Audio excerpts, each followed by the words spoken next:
How to Build Links Part 5, Linkbait, by David Harry. For more information, visit www.the-seo-handbook.com. Linkbait. Now, let's look at some of the more effective marketing methods for getting natural editorial links, called link baiting.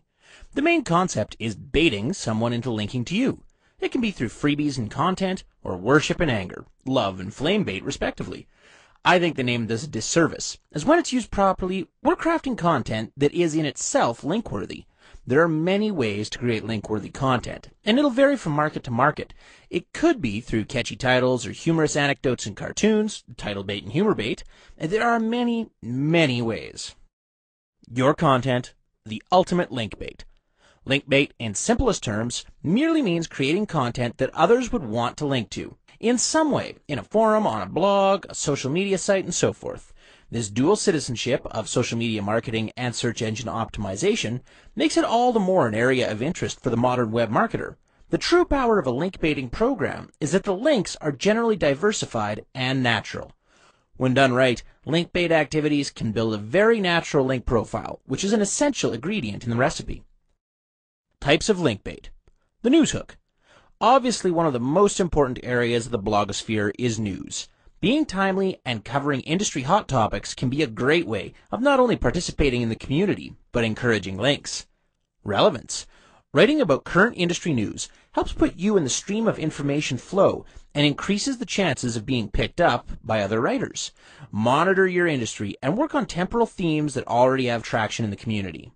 Temporal. Getting a scoop is always a bonus, as one would imagine, and can garner a great number of links in the short term.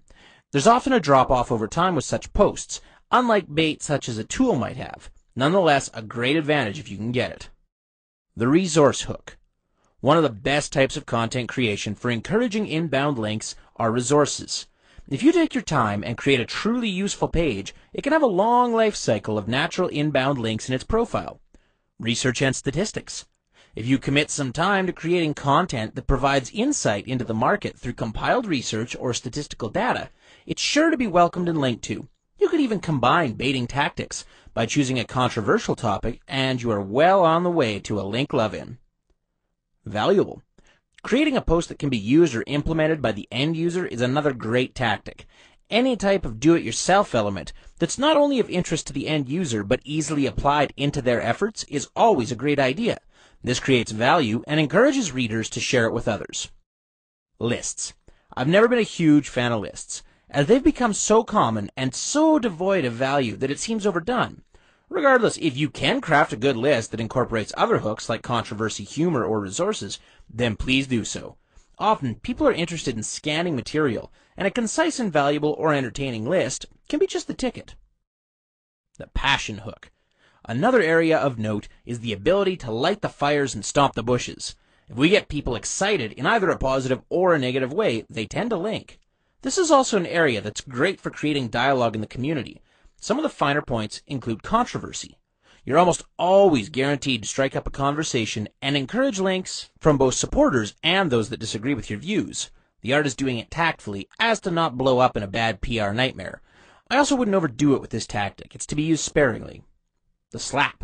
Another common tactic, though not one I'm a big fan of, is to attack another industry type in the hopes of starting a little tit-for-tat with them and their supporters. I don't mind a good debate, but outright attacks aren't really in my line. Some markets bear this nonsense better than others. Black and white. It's often a good tactic to take a contrary viewpoint to a hot topic or recent posting of other industry resources. This often gets both supporters as well as detractors linking to you. The life cycle is generally shorter, but that can depend on the shelf life of the topic at hand. Exposé. There's always an interest out there for pieces that debunk common standards, bring awareness to scammers, or other shadowy diatribes that bring to light real or contrived fears in the market. People just love a good conspiracy. These links tend to be front-loaded and peter off as they're usually about topics that are temporal in nature. Rants. This one's obviously close to my heart, and I don't know if it's just me, but I do enjoy watching someone go off the deep end on a given topic. As long as it doesn't come completely apart with anger, they're often good bait as well. There seems to be that can't turn away from the car crash element that people tend to enjoy. These links can have a fairly long life cycle, as other like-minded ranters come across your page. The freebie hook. Obviously, it goes without saying that folks just love free stuff. Free tools. Many markets have online tools that are used as a service to their visitors. You could try and have one created that's better than what exists now, or come up with an idea of your own. Either way, it's a great form of link bait. Done well, this has a longer life cycle than some of the other methods. The main concern here can be server loads and associated costs. Be sure to consider this when creating your link building program. Give something away. Think of it as an exercise in loss leader.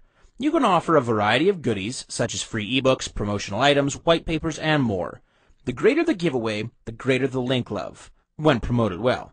The link types can vary depending on the giveaway. Temporal values should be considered in the overall plan. By design. You can always consider either creating or having designed for you things such as a WordPress theme, widgets, or other freebies that others can use in exchange for your embedded link, of course. Ego bait hooks. People are generally drawn to ways they can test themselves, win something, or otherwise feel valued in the world in general. There are a few ways we can go about creating some link-worthy wonderment, such as Rate Me. Creating pages with a test, quizzes, and other ways for the user to measure themselves always goes over big. Beyond their buzz love, you can also find folks linking to it when they don't agree with your methodology. These often have a longer life cycle than most methods, depending on the temporal nature of the market you're working with. Contests. From a freebie giveaway to more competitive type contests, it can be a worthwhile endeavor. The links tend to have a shorter life cycle, as the buzz is usually at the beginning and at the end. Due to the temporal nature, the longevity of the program is limited. Awards. This is another one that's not a personal favorite, as it seems overdone in some industries, but it is also worth looking at. These are generally held at the end or beginning of each year and tend to generate some excitement among those you have nominated and their followers. This alone can generate some good traction for them. They have a medium life cycle and can trickle in new links over the course of the year. User input.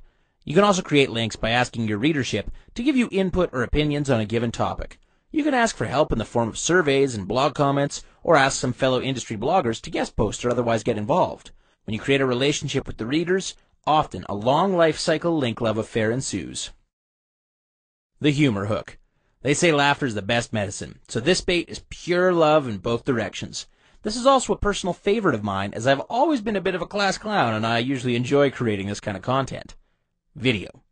You can come up with a good video idea from an industry parody or maybe bloopers from presentations and conventions.